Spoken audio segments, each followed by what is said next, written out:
Són les 10 del matí, 8 minuts, sense tam la tercera hora d'aquest programa. Estan vostès a la sintonia de Canal 4 Ràdio, Canal 4 Televisió simultàniament. Record el telèfon de participació d'aquest programa, si volen dir la seva, que és el 971 43 99 60, que ja saben que tenim les línies telefòniques obertes per a tots vostès, i en qualsevol moment, i fins a les 12 del migdia, que amb 4 hores de ràdio tenim temps també per que mos plantegin dubtes, preguntes, o mos vulguin contar com estan passant aquests dies de confinament. Són 15 dies manco ja. Ja estem a l'Equador, al manco fins el que s'ha establert, que és el dia 11 d'abril. Quedin a casa, no mos cansarem de dir-ho. Ara, parin atenció, parlarem de tota la tasca importantíssima que s'està fent, i jo diria que pot ser contrarrellotge, no?, en quant a la comunitat científica per estudiar l'expansió del coronavirus, del Covid-19, i també per fer estudis, evidentment, perquè ara són moltes les matèries i els àmbits, no?, que s'han d'estudiar per conèixer una mica més també com afecta, com és el seu grau d'expansió, perquè quines són els col·lectius de risc, perquè normalment afecta més a unes persones que unes altres, i si funcionen o no funcionen les mesures de confinament i de totes les mesures que s'estan implementant. Bé, en aquesta tasca estan fent feina des de l'IFSIC, i això és a la Universitat de les Illes Balears i el Consell Superior d'Investigacions Científiques, el conegut com el CSIC, no?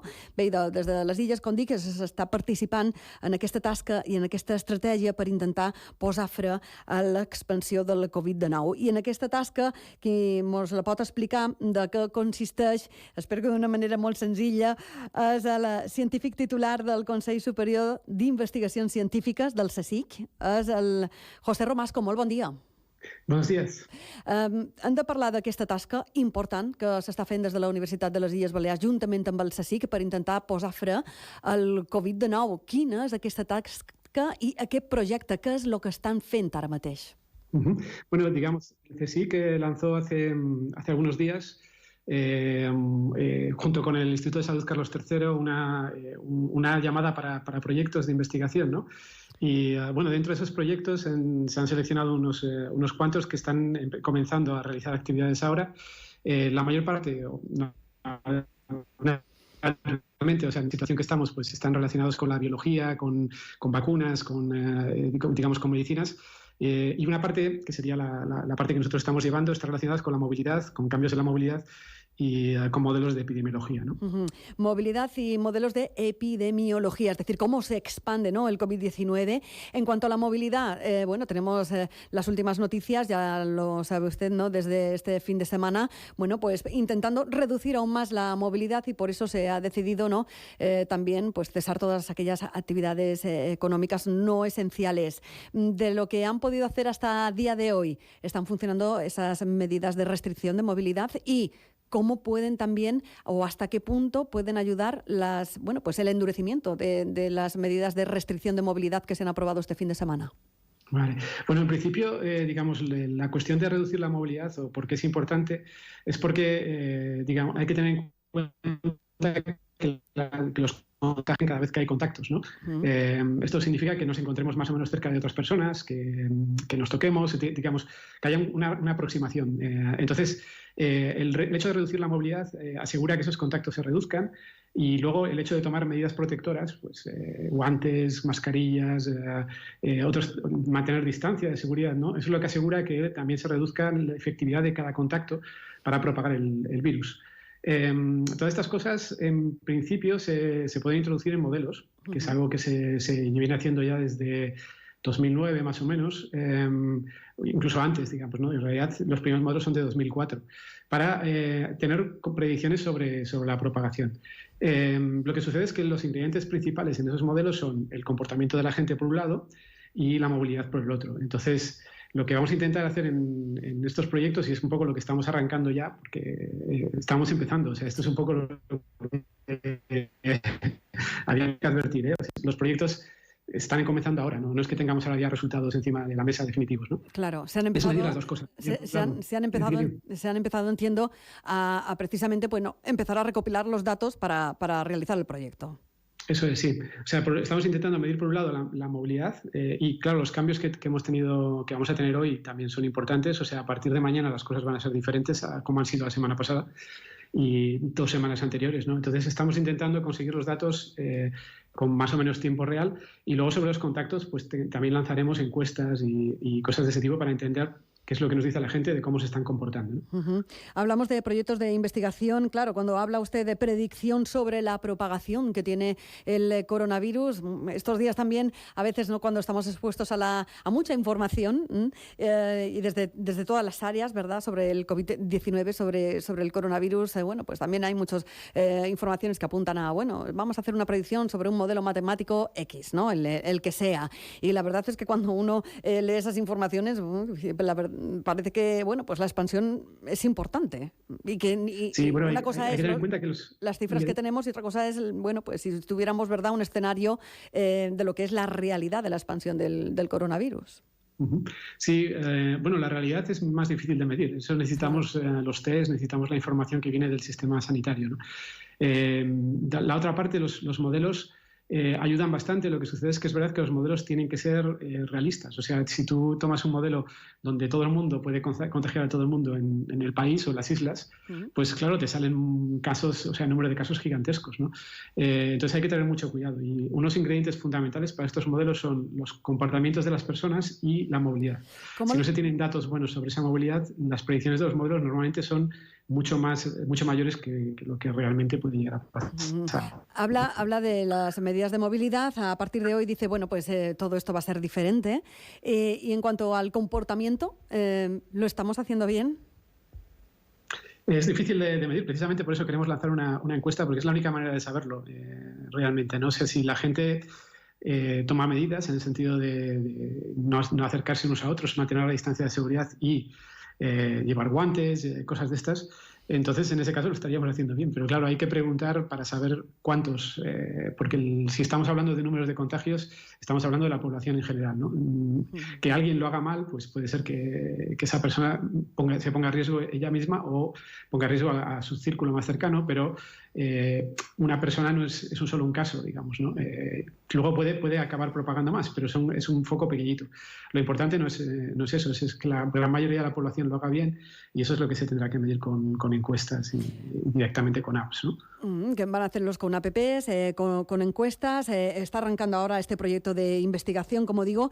Se tienen en cuenta, veo algunos aspectos, como por ejemplo la distribución espacial de la población, es decir, ¿dónde estamos?, ¿no? La estructura por edad, la distribución y características de los centros sociosanitarios. Son muchos, ¿no?, los ámbitos que se van a tener que estudiar. Sí, en principio esto es la parte buena de esta iniciativa, es que se ha juntado gente de muy distintas disciplinas. Estamos en un grupo donde hay gente de demografía que tiene acceso a muchos de estos datos que estamos hablando sobre la población. Hay gente que tiene más experiencias en apps, en entrevistas a las personas, en este tipo de cuestiones, ¿no?, en encuestas. Y luego, pues nosotros que somos quienes teníamos la experiencia en cuestiones de movilidad, ¿no?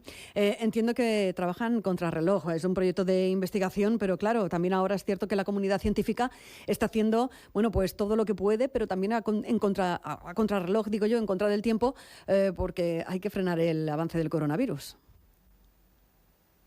Sí, sin duda. En principio estos proyectos, normalmente, digamos, las peticiones de proyectos, las evaluaciones y los comienzos suelen llevar meses. Y ahora esto todo se ha hecho en una semana, ¿no? Claro.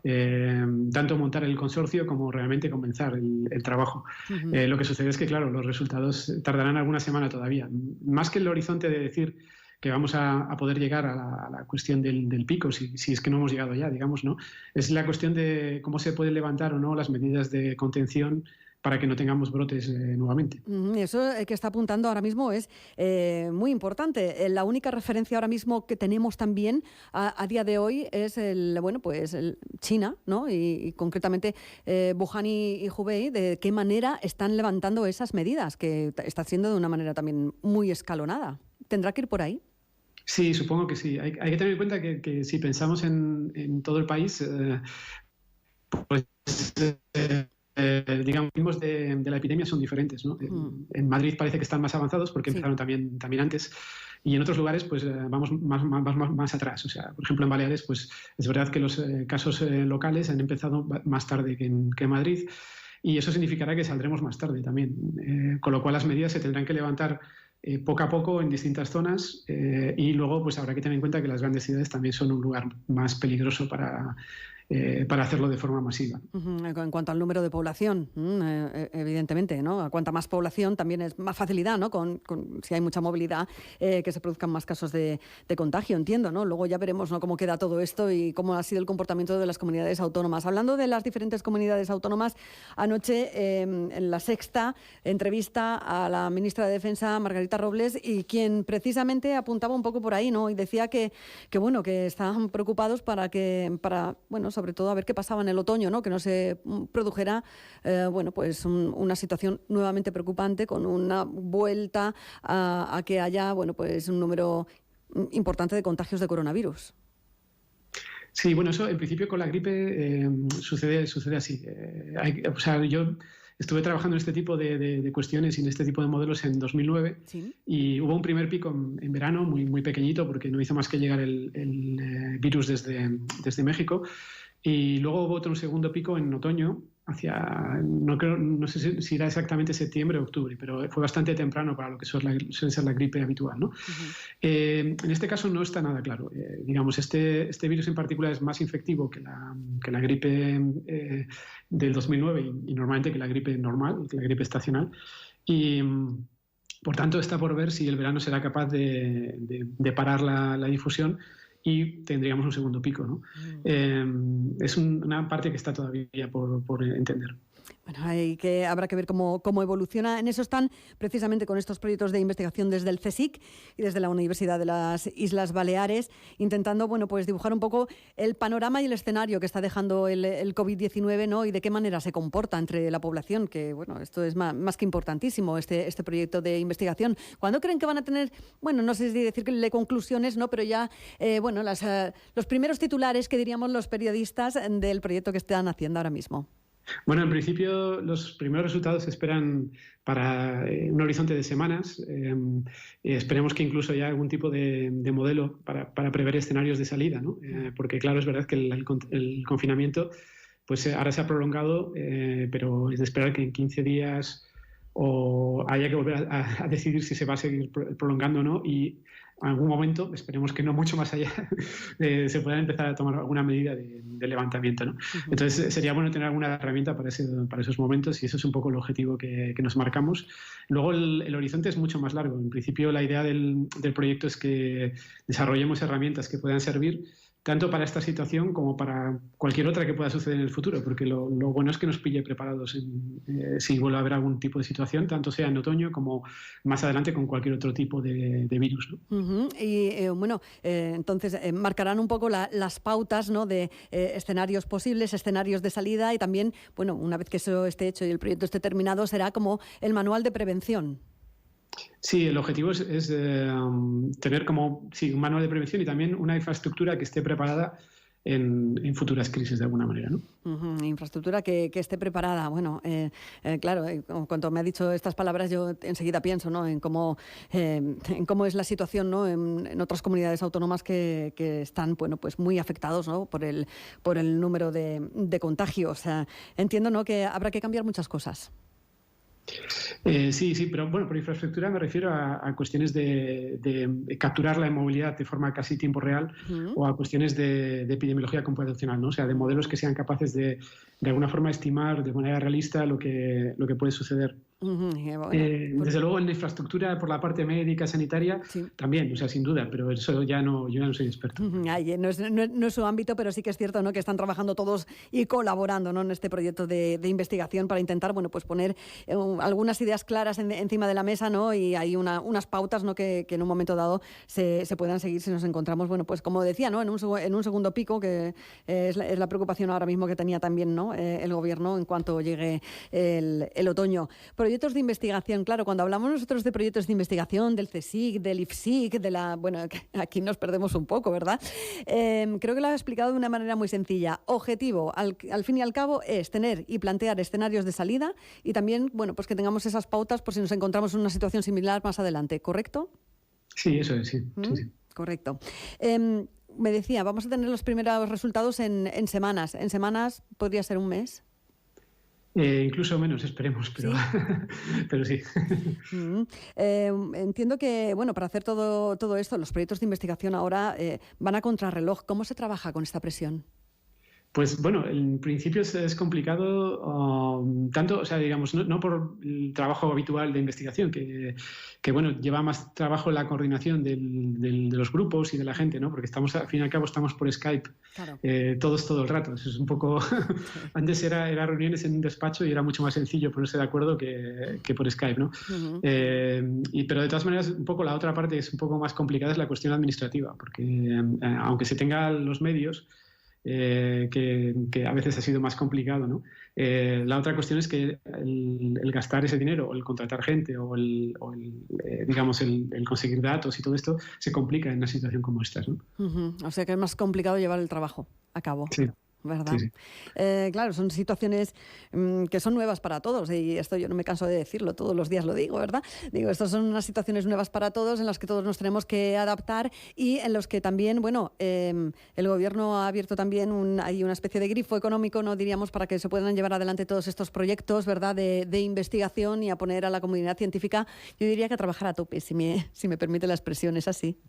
Sí, sí, eso es verdad. O sea, en realidad se ha hecho una llamada a proyectos en tiempo récord y bueno, esperemos que se lancen sobre todo aquellos que están más relacionados con lo que podrían ser medicinas y vacuna, ¿no? Que es algo que realmente es muy, muy necesario. No, en cuanto al tema de la vacuna, bueno, ya se sabe que todo lleva su procedimiento, su tiempo. Tampoco, por muchos anuncios que se van haciendo y a veces va saliendo no algún titular, están trabajando mucho también.